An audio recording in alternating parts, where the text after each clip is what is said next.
Have you ever heard of the Slumping Man? Yes. Yep. Yes.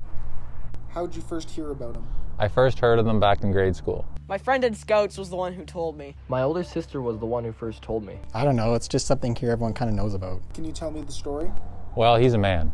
An old man. The ghost of a man who was murdered. And the case was never solved. And he's got this, super messed up face. He was in an accident as a child, and that messed up his face. He wears a mask to hide his true identity. He has this loose sagging skin. It kind of slumps down his face. That's where he gets the name from, the Slumping Man. He walks down the streets of Erin late at night. He only comes out on the half moon. He'll only show up if you're driving alone at night. He shows up on empty roads, trying to catch a ride. He's a hitchhiker. A hitchhiker. Yeah, hitchhiker. No one knows where he's going.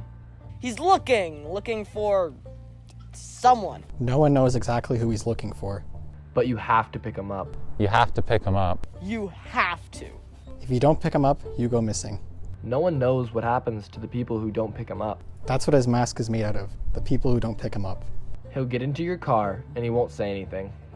He won't tell you where he wants to go. You just have to drive. You have to drive. You don't look at him. Keep your eyes on the road. You'll hear this deep, messed up breathing. But you can't turn around to look at him. Even a glimpse of his face. It'll mess you up. Then he'll turn to you and tell you to stop. But it won't be by a house or anything. Just by a forest. Or a cornfield. He'll get out of the car. He'll thank you for giving him a ride. Then he'll just walk away into the forest.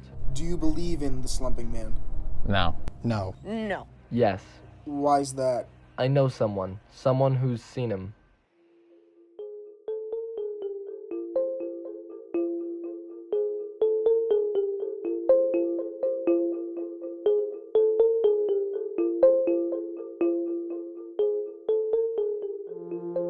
Welcome to my hometown of Erin, Ontario. Erin is like most small towns in Canada. We've got our local businesses, a community hockey rink, and a Tim Hortons. However, Erin has something that sets it apart from most other small towns in southern Ontario, and that is the legend of the Slumping Man. You can ask anyone in town about the Slumping Man, and they'll be able to tell you the story. But is there any truth to the story? That's where I come in. I'm Jason Murray. I'm a wannabe filmmaker, and I want to get to the bottom of this urban legend. What's the story behind the story? Well, let's find out. So you know someone who's seen him? Yes, they're a friend of mine. Well, a friend of a friend. Can you put me in touch with them? Yeah, sure thing. Several phone calls later, and I had gotten a hold of Will Pickett and organized a time to meet with him. Well, it is March 15th at approximately 4:30 p.m., and I am on my way to go meet with Will to discuss his alleged encounter. Alright, and that's him just up there.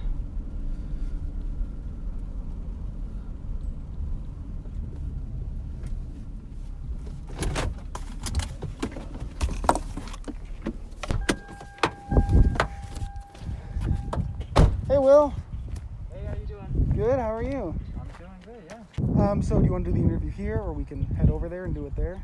Well, it's a short drive. I mean, we can do it on location. That's better for your movie. Yeah, alright, well, let's go. It's yellow, I see. So you claim to have had an encounter with the Slumping Man. Yes, I've had an encounter. Can you tell me about it? Okay. Well, it was the summer, and I was driving along the road, and it was raining, so it was poor visibility, so I was driving slowly. And as I went further, I saw there was this figure standing in the middle of the road. And as I got closer, I started to realize he was staring right at me. And I drove closer. There was something wrong with his face. It's like it was drooping down, melting.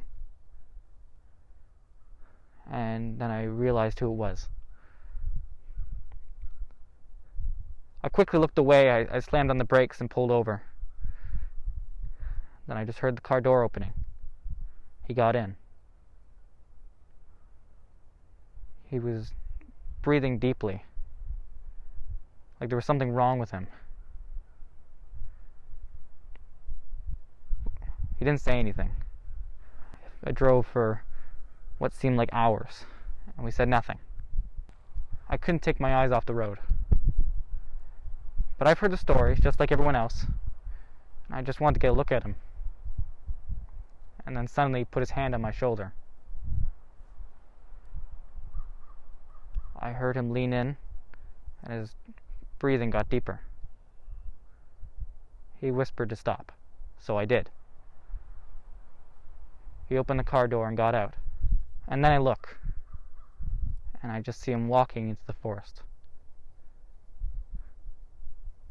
And then I drove off, and that was it. What do you say to people that don't believe you? Well, I didn't believe it at first either. I mean, at first I thought it was some dick playing a prank on me or something. Or maybe I just imagined it, or I don't know.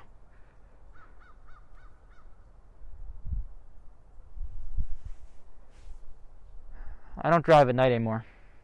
I was skeptical of Will at first, but after hearing his story, I can't help but believe him. At this point, I wasn't sure how to continue my investigation.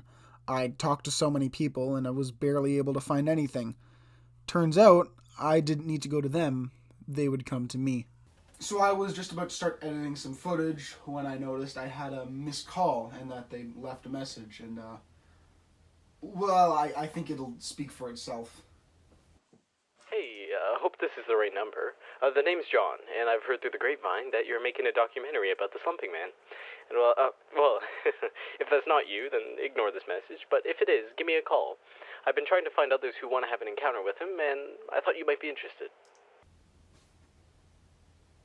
Yeah, hello, is this John? Yeah, it's me, the documentary guy. Yeah, tonight works. Alright, I'll see you then. Wow, so I'm on my way to meet up with this guy John. He says he's been looking into this for quite a while and that he's got some other people who are interested in looking for the Slumping Man. Wow, this is great.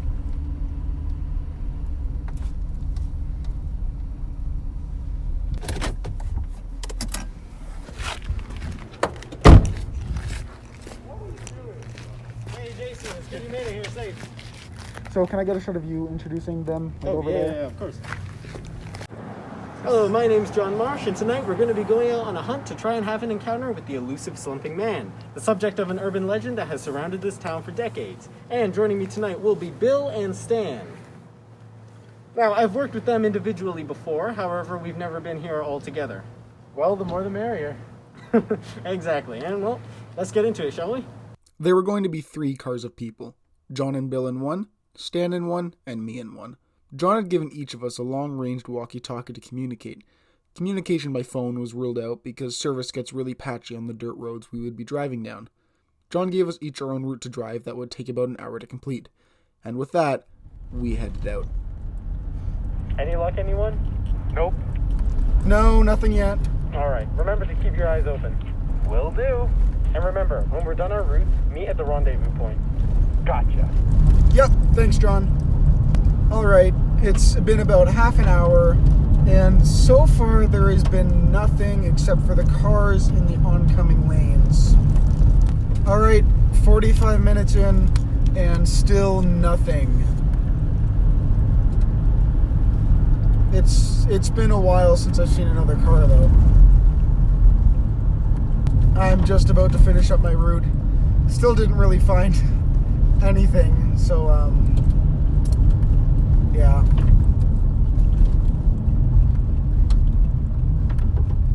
Although I guess this will make an interesting scene for the documentary, though.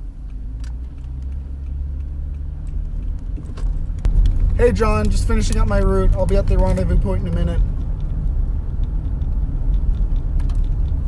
Hey John, you there? John, are you there? Hello? John? Stan? Bill? Is anyone there?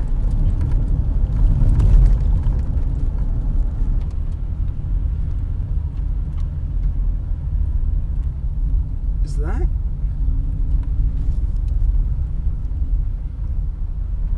What the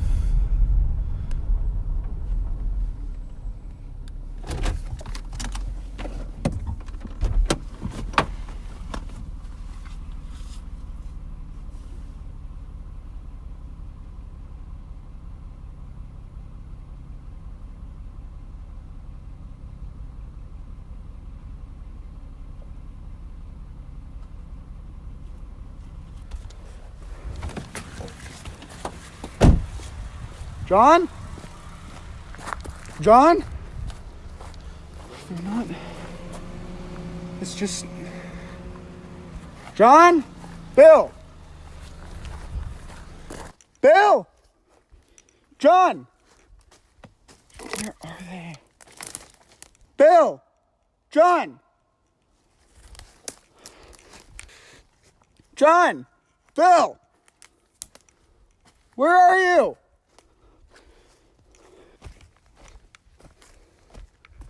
John? Bill? I can't find them anywhere. They've just disappeared. I'll head back to the car. Maybe they're just, I don't know. There's someone in the car. What is...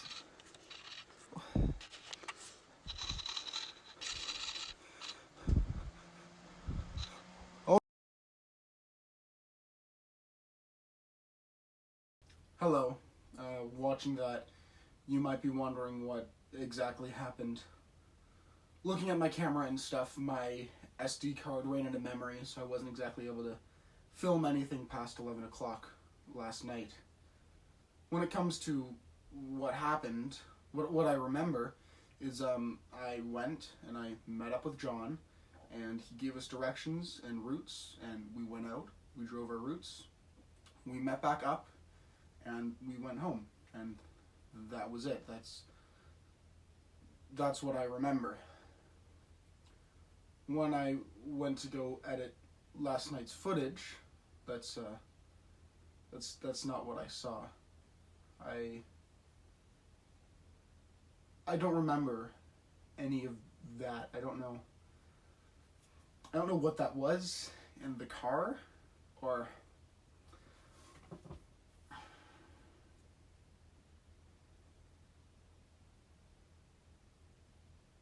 I'm done. Stop doing this, stupid.